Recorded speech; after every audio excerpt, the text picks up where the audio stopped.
Na maglalaro ang anak ko, may nakita ko na to. Ayan. Gyro ball. Ayan.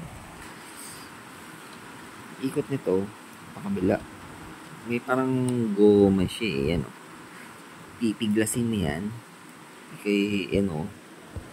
Kung ang goma ipapunta sa yan, oh, may arrow, oh. Yan, oh, may goma yan.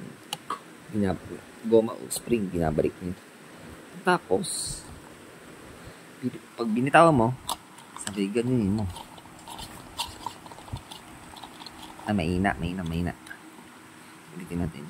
Kailangan malakas yung spring niya. This one. No, this one.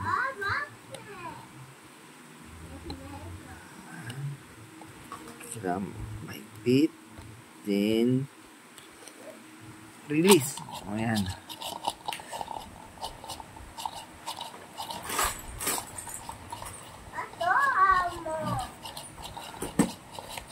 Nagkakaroon siya ng force na kina-counter niya. So, minsan, hindi, nilalabanan niya yung ikot mo. Left and from left to right.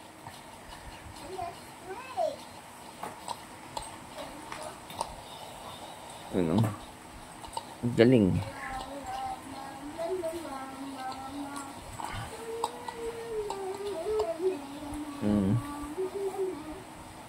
Kung siya siyang gumagalaw.